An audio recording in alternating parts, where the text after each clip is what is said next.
If nature ever designed a creature to have fun, it would have to be the otter. But it was no laughing matter when Missouri's river otters began to disappear. Then some very special babies found themselves some very special parents and a mission to take a conservation message to the public. For this remarkable family, it would be love at first sight, a journey into the hearts of thousands, and a heart-rending sacrifice of their own. But most of all, it would be piles of fun. This is a love story about two people, two kids who turn their world upside down, and a miracle of conservation.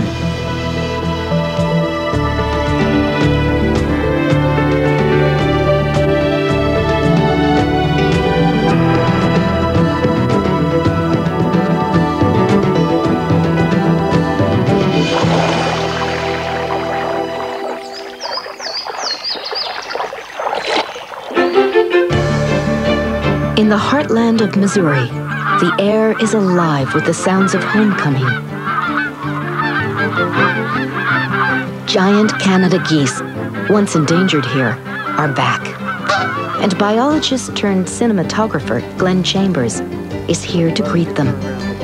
Come on, hey guys, come on. Glenn has spent 25 years with the Missouri Department of Conservation, keeping the plight of the state's wildlife in the public eye and celebrating its many triumphs. From the Ozarks to the prairies, Glenn's camera has documented the comeback of an impressive roster of endangered creatures.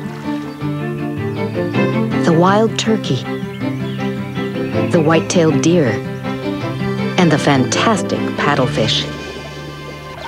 But one animal still tottered on the brink.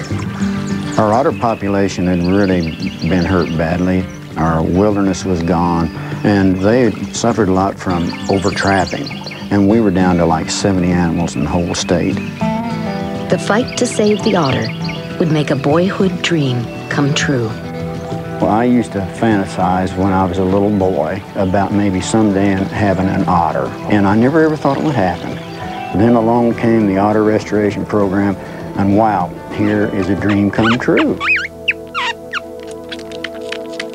With permission from the state to raise otters in captivity, Glenn's first dream girl was a baby named Paddlefoot.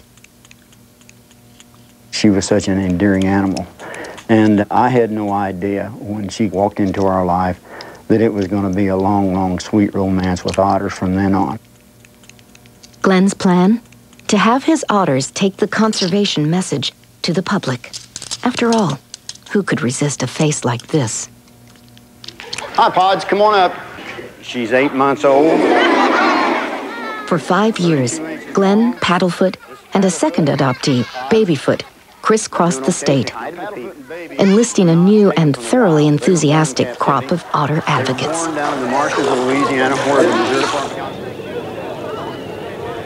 Meanwhile, Glenn's colleagues were busy releasing wild Louisiana otters into Missouri's rivers.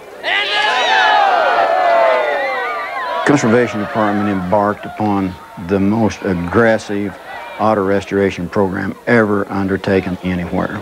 We released 845 river otters in 45 locations, 35 different counties. Missouri had spent years cleaning up its waterways, but the otter release program would be the real test of how well they'd done. At the top of the food chain, otters eat just about anything they can get their paws on, but they thrive only in a healthy ecosystem. From the first, the otters set about restaking their claim here with characteristic gusto.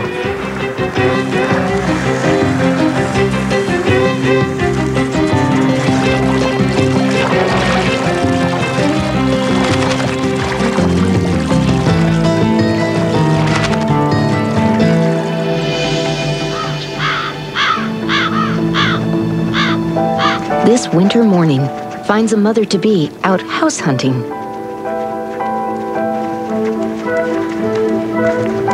Otters don't always make good neighbors. They'd as soon commandeer a house as build one, as this poor muskrat is about to find out. No for sale sign, but that doesn't stop the otter.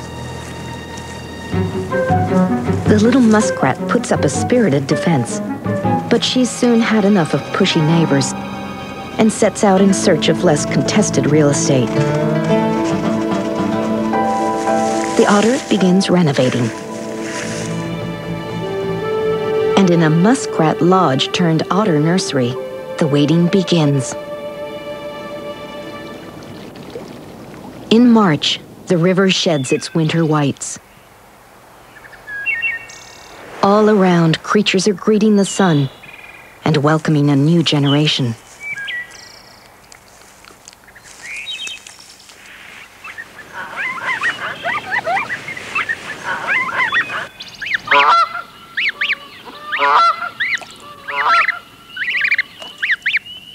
But some new arrivals won't make their debut in the spring sunshine for a few more weeks.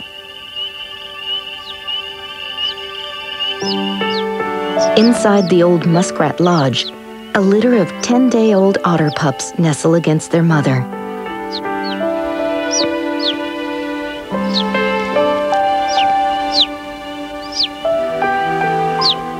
In the first hours and days of their lives, otter infants become profoundly bonded to their very earliest sensations of their mother.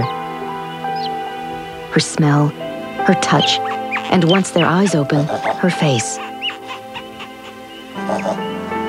This process, called imprinting, holds the key to any otter mother's success, along with a little single-minded devotion.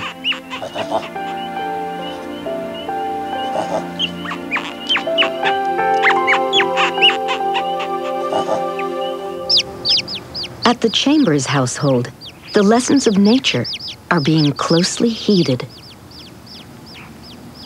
Glenn and his wife Jeannie are welcoming a second generation of otter pups. Girls named Babyface and Little Paddles. I'm so proud of you. You're just doing good today.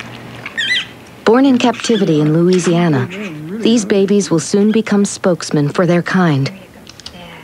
But first, they're going to require weeks of round-the-clock care. When you take a baby animal like an otter and bring it in when it doesn't have its eyes open, it doesn't have its ears open, you have made a commitment.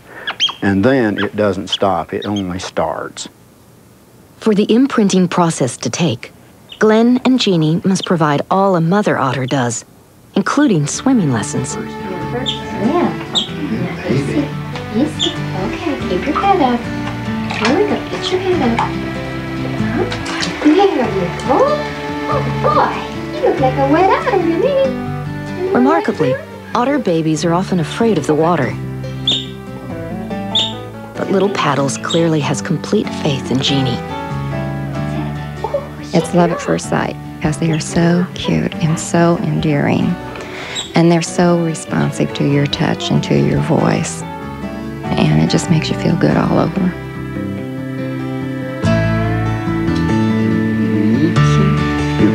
Now they're getting to know who I am. I'm getting to know who they are.